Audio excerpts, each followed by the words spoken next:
Madame, Monsieur, bonjour et merci de nous rejoindre sur La Voix Sainte TV à la une de cette édition.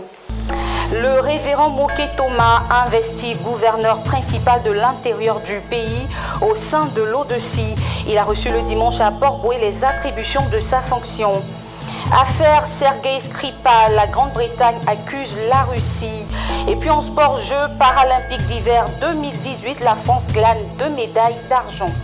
Bienvenue à tous et à toutes. Le révérend Moké Thomas Jean-Noël a été investi gouverneur principal de l'intérieur du pays au sein de l'ordre de l'église de Côte d'Ivoire. La cérémonie a eu lieu le 11 mars 2018 à Port-Bouët. Elle a été présidée par l'apôtre Séri Victor, représentant le président de l'ordre de l'église de Côte d'Ivoire. Le révérend Moké Thomas a reçu les attributions de sa nouvelle fonction. Il a donc pour champ de mission tout l'intérieur du pays. On suit le compte-rendu de Alain Boisbri.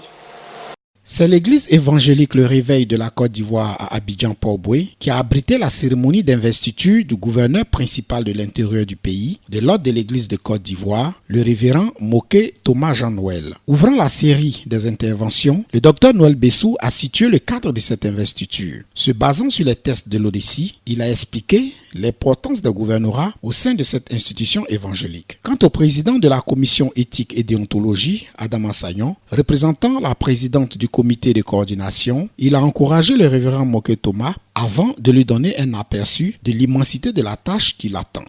Le révérend Thomas aura une très grande responsabilité. Il va parcourir la Côte d'Ivoire et Dieu seul sait qu'elle est grande. Et donc sa mission est d'autant plus grande que la hauteur du Saint-Esprit va l'assister. C'est pour ça que nous croyons et nous avons l'assurance que le Seigneur sera son inspirateur dans l'exercice de sa fonction de gouverneur principal de l'intérieur. Révérend Moké Thomas, chers frères, vous pouvez compter également sur le soutien permanent de vos pères de l'ODECI, du révérend pasteur Semblé, du comité de coordination et de toute l'Assemblée, des conseils avisés du président, et tout le monde se fera fort de vous apporter tant qu'il en sera besoin. Après lecture de la décision faite par le docteur René Ponté-William, qui confirme le révérend Moké Thomas dans ses nouvelles fonctions, l'apôtre Séri Victor, représentant le prophète Ablegui, président de l'ODECI, a invité le nouveau gouverneur principal de l'intérieur et à travers lui, tout le peuple de Dieu, à se mettre pleinement et entièrement au service de Dieu. C'est à ce prix, dira-t-il, que chacun recevra la bénédiction qui y est attachée. Puis, vous voulez être grand? Apprenez à travailler pour Dieu. Apprenez à travailler pour Dieu. Si vous travaillez pour Dieu, Dieu vous bénira. Et puis écoutez. Si Dieu vous a dit à Djoufou, allez-y à Djoufou. Si Dieu vous a dit Oumé, allez-y à Oumé. Mais si vous choisissez votre quartier par convoitise, vous seriez là-bas et les gens vont vous dépasser. Saoul a été point. Dieu l'a béni. Il ne cherchait pas l'argent. Non. Mais à cause de son travail, il a été suivi. Nous sommes là à cause de ton témoignage, à cause de ton travail. L'esprit te surprend, l'onction te surprend. Travaille en réseau et le Seigneur te bénira. L'on a procédé, après ce moment d'échange, à l'installation du révérend Moké. Au nom du Père, au nom du Fils, au nom du Saint-Esprit, et ces trois fonctions forment la même personne qui est établie gouverneur principal de l'intérieur de l'ordre de l'église de la Côte d'Ivoire, au nom de Jésus. Amen. Ce dernier, ému, a remercié le président de l'ODECI pour la confiance placée en lui. Bénis vraiment le Seigneur pour tout ce qu'il fait pour nous. Deuxième, je voudrais remercier le président Ablegui, le prophète Ablegui, président de l'ordre de l'église de Côte d'Ivoire. Lui dit merci, lui et tout son staff, vraiment leur dit merci. Merci parce que pour la confiance qu'ils ont placée à ma modeste personne. Je pense que je n'ai pas de qualité. Je pense que je n'ai pas de connaissance. Mais comme la parole de Dieu dit, avec le Seigneur, nous ferons des exploits. Je pense qu'avec Dieu, nous allons réussir tout ce que l'ordre de l'Église de Côte d'Ivoire nous a confié. Rappelons que cette cérémonie d'investiture s'inscrit dans les nouvelles approches stratégiques de l'ODC pour une institution évangélique forte dont la vision est le relèvement de la dignité des serviteurs de Dieu. À l'occasion de la Journée mondiale des consommateurs, la Fédération ivoirienne des consommateurs, le Réveil, dirigée par Soumaoro Ben Nfali, organisera le jeudi 15 mars 2018 une grande rencontre à Abidjan pour attirer l'attention des décideurs sur les difficultés rencontrées par les consommateurs ivoiriens. Freddy Sondé, son commentaire. La Côte d'Ivoire célèbre le jeudi 15 mars 2018 la Journée mondiale des consommateurs. Au programme de cette célébration, une série d'activités des consommateurs. Le thème choisi pour cette édition est connu, rendre le marché numérique plus équitable. À cette occasion, la Fédération ivoirienne des consommateurs, le Réveil, dirigé par Soumaoro Ben Nfali, organisera une grande rencontre à la Bibliothèque nationale au Plateau à Abidjan pour sensibiliser les populations et les décideurs sur les difficultés rencontrées par les consommateurs ivoiriens. À cet effet, 9 panélistes développeront plusieurs thèmes sur la sensibilisation face à l'inondation de nos marchés par des produits contrefaits. Quelle protection pour les consommateurs et quelles solutions préconisées? Aussi, quels avantages et inconvénients pour les consommateurs face à la libéralisation du secteur de l'électricité? Compétitivité du port autonome d'Abidjan, quels avantages pour les consommateurs et quelle contribution de la NASU pour un marché numérique équitable? Face à la réhabilitation et la construction de nos routes, quelle contribution des consommateurs pour l'entretien et le développement de nos infrastructures routières? Le conseil d'administration de l'hôpital mère-enfant de Bingerville a annoncé le lundi 12 mars 2018 l'ouverture de cette structure sanitaire pour le vendredi 16 mars prochain lors d'une conférence de presse au cabinet de la première dame de Côte d'Ivoire, Dominique Ouattara. Estelle Trayo, son commentaire.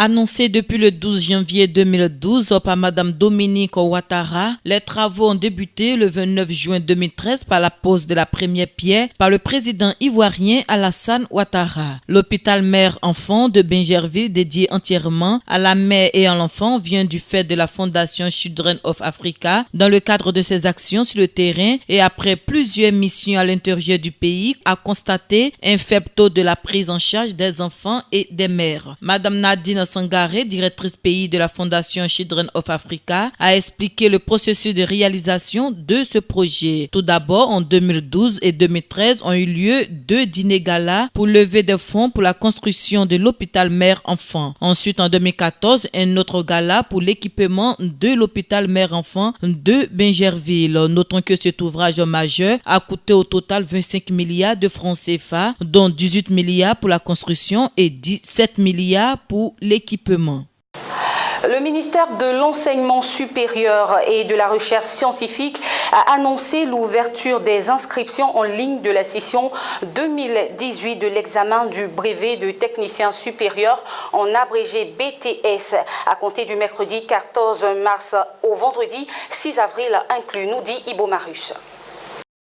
Les inscriptions seront ouvertes en ligne sur la plateforme www.examenbts.net. Les candidats ayant suivi le cycle complet de formation au BTS dans une école agréée par l'État devront joindre à la fiche d'inscription imprimée les pièces constitutives du dossier de candidature et procéder à leur enrôlement biométrique. Il devra être couplé au dépôt des dossiers physiques auprès des agents d'enrôlement du ministère qui se rendront dans les établissements d'origine pour les candidats officiels et à la direction des examens, des concours et de l'orientation pour les candidats libres, précise le ministère de l'Enseignement supérieur et de la Recherche scientifique. En outre, les candidatures, toute personne ayant suivi le cycle complet de formation au BTS dans une école agréée par l'État et suivant l'une des conditions suivantes, 2 années de formation après l'obtention du baccalauréat, du brevet de technicien BT ou de tout autre diplôme équivalent, 3 années de formation formation incluant une année préparatoire après l'échec à l'un des diplômes requis. L'année préparatoire n'étant autorisée qu'aux candidats ayant obtenu une moyenne d'au moins 8 sur 20 au bac ou au BT, une année de formation après l'obtention du brevet professionnel BEP dans la spécialité. La dernière année de scolarité ne devant en aucun cas dater de plus de 3 ans sont habilités à se faire inscrire. Notons que les candidats libres devront produire l'original de chaque pièce plus une copie simple, non légalisée. À l'international à présent, avant d'achever sa tournée au Nigeria, le secrétaire d'État américain Rex Tillerson était ce lundi au Tchad. Une première pour un secrétaire d'État américain dans ce pays d'Afrique centrale. Rex Tillerson en a profité pour parler de la lutte contre le terrorisme et de la décision du président Donald Trump interdisant aux ressortissants tchadiens d'entrer sur le territoire américain. Martial Kwasi. À peine arrivé, le chef de la diplomatie américaine a été reçu par le président tchadien Idriss Déby Itno, avec qui il a discuté de la lutte contre le terrorisme et des investissements. L'Amérique sera aux côtés du Tchad, tant sur le plan sécuritaire que dans l'assistance aux victimes du terrorisme, a indiqué le chef de la diplomatie américaine à Idriss Déby Itno. La décision du gouvernement américain d'interdire aux ressortissants tchadiens de voyager aux États-Unis a également été évoquée. Les mesures qui ont été prises sont nécessaires en raison du conflit qui existe aux frontières du Tchad, a expliqué le secrétaire d'État américain avant de rassurer ses interlocuteurs. Les Tchadiens sont les bienvenus aux États-Unis. En effet, selon Rex Tillerson, des efforts importants ont été faits par le Tchad pour renforcer le contrôle des passeports et les échanges d'informations concernant de présumés terroristes. Mais le retrait du Tchad du travel ban est conditionné à un rapport préparé par des agents du FBI et du gouvernement d'État censé être bouclé à la fin du mois. Un rapport qui vise à faire un état des lieux des mesures prises par le Tchad et qui devrait, selon Rex Tillerson, être étudié par le président américain en avril. Pour le Tchad, qui a fait part dès le début de son incompréhension, les choses sont en train de rentrer dans l'ordre. Toutes les conditions sont réunies pour que le Tchad soit retiré dans un futur proche de cette liste, a déclaré le shérif Mohamed Zen, ministre tchadien des Affaires étrangères, affirmant qu'il a énormément de convergences de vues avec Washington sur les aspects sécuritaires et commerciaux. Shérif Mohamed Zen a par ailleurs ajouté que le Tchad souhaite, dans le cadre de ses échanges bilatéraux avec les États-Unis, renforcer la promotion des échanges commerciaux et des investissements. Des milliers de personnes ont manifesté ce lundi dans une ambiance tendue à Conakry pour réclamer la fin d'un conflit qui perdure depuis un mois dans l'enseignement. Alors que l'opposition a appelé à faire de la capitale guinéenne une ville morte pour protester contre les résultats des récentes élections locales. France Conan, son commentaire. Dans la presque île de Kalou, le quartier administratif et les affaires, des milliers de personnes réclamaient dans la rue la réouverture des écoles, fermées depuis le 12 février en raison d'une grève lancée par une branche dissidente du syndicat libre des enseignants et de chercheurs de Guinée. En fin de matinée, des centaines de manifestants se sont rassemblés devant le palais du président Alpha Condé, proférant des menaces et insultes à des membres de la garde présidentielle portant des équipements anti-émeutes. Les manifestants, en majorité des jeunes et des femmes, lançaient des slogans hostile au chef de l'État tels que Alpha dégage ou Alpha on en a marre, lui reprochant de n'avoir pas trouvé de réponse aux revendications des grévistes qui réclamaient des augmentations de salaire. À ce conflit dans l'enseignement s'ajoutent depuis 2 semaines les protestations du principal parti de l'opposition, l'UFADG, qui conteste la victoire du parti présidentiel lors des élections locales du 4 février. Le parti de l'ancien premier ministre Cellou Dalein a appelé à une nouvelle action ville morte lundi à Conakry après celle du 26 février au cours de laquelle un manifestant avait été tué par les forces de l'ordre. La première ministre britannique a évoqué la probable implication de la Russie dans l'affaire du meurtre de l'ex-espion russe Sergueï Skripal. Elle réclame des explications de la part de l'ambassadeur russe à Londres. L'affaire Sergueï Skripal n'en finit pas d'envenimer les relations entre Londres et Moscou. Lundi après-midi, Theresa May a dénoncé la très probable responsabilité de la Russie dans l'empoisonnement de l'ancien agent double russe et de sa fille Yulia. C'était le 4 mars dernier en Angleterre. Tous deux se trouvent aujourd'hui dans un état critique mais stable. L'agent chimique a été identifié par des experts de renommée mondiale qui font partie du Defense Science and Technology Laboratory. D'après nos informations, la Russie a déjà produit ce type d'agent et serait toujours capable d'en produire. La Russie détient le record des assassinats commandités par l'État. Nous savons que la Russie considère certains déserteurs comme de possibles cibles à assassiner. En prenant en compte tout cela, nous pouvons dire qu'il est hautement probable que la Russie soit responsable de l'acte comique contre Sergueï et Yulia Skripal.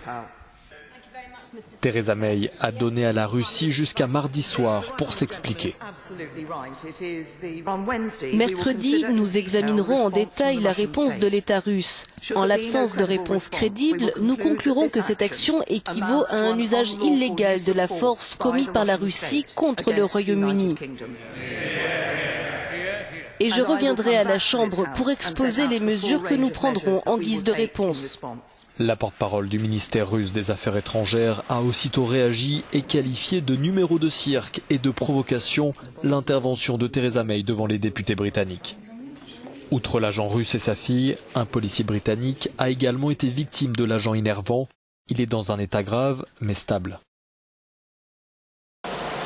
L'ambassadrice américaine à l'ONU a menacé Damas d'une intervention si l'ONU ne parvient pas à faire cesser le feu sur le Ghouta oriental.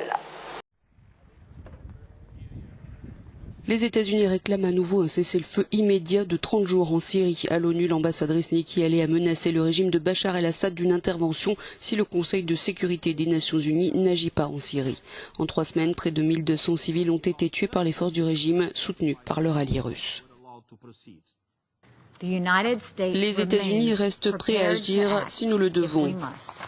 Ce n'est pas la voie que nous préférons, mais c'est celle que nous prendrons comme nous l'avons déjà prouvé et nous sommes prêts à recommencer. Plusieurs localités de cette banlieue rebelle assiégée depuis 2013 et désormais morcelée sont bombardées quotidiennement, tandis que la Turquie continue son offensive contre la milice kurde YPG à Afrin et contrôlerait à présent 60% de la ville. Les victimes de ces dernières semaines en Syrie viennent s'ajouter aux 350 000 morts comptabilisés depuis 8 ans par l'Observatoire syrien des droits de l'homme. Et puis en sport, les résultats de la 17e journée de la MTN Ligue 1 sont connus. L'USC Bassam a chuté lourdement face au FC Boaké et le COE a largement dominé l'Africa Sport National, nous dit Ange Série. La 17e journée de la MTN Ligue 1 ivoirienne qui s'est tenue le week-end dernier a été riche en surprises. La preuve, Boaké FC a corrigé la formation de Mossou FC sur le score de 3-0. Une victoire qui hisse les coéquipiers de Baraté Salif à la 3e place au classement général. Outre cette rencontre, de COE Sport de San Pedro, grâce à sa victoire 1-0 obtenue au stade Robert Champrou de Makori, a mis fin à la belle série de victoires des Verts et Rouges de l'Africa Sport d'Abidjan. Dans l'autre rencontre, les poulains d'Akakwame Basile se sont inclinés devant l'AS Standard sur le score de 2-0. Au classement général, premier ASEC Mimosa avec 37 points, suivi du Sporting Club de Gagnoa 28 points et de Boaké FC 26 points. Dans le bas du tableau, se trouve à la 12e place le COE avec 14 points, l'AS Standard 13 points et la Société Omnisport de l'Armée 12 points. Après 4 jours de compétition, les athlètes paralympiques français Arthur Baucher et Frédéric François ont remporté 2 médailles d'argent, toujours en série pour le commentaire. Nouvelle médaille d'or ce mardi 13 mars 2018 de la France aux Jeux paralympiques d'hiver de Pyeongchang en Corée du Sud. Après l'or raflé par l'athlète paralympique Benjamin Davier à l'épreuve de biathlon, c'est au tour d'Arthur Baucher en super combiné debout et de Frédéric François en super combiné assis d'offrir 2 médailles d'argent à la France. Le jeune Arthur Baucher, âgé de 17 ans, avec cette médaille totalise désormais 3 médailles d'argent en ski alpin après celle de la descente et du super G debout. Terminant derrière Alexei Bouguev, il a pris la 2e place en dévançant le néo-zélandais Adam Hall. Après 4 jours de compétition, l'équipe de France avec 12 médailles, dont 4 en or, 5 en argent et 3 de bronze, a égalé son total de Sochi en 2014. Au classement général, la France occupe la 3e place des médailles. Et c'est la fin de cette édition. Merci beaucoup de votre attention. Que Dieu vous bénisse. Au revoir.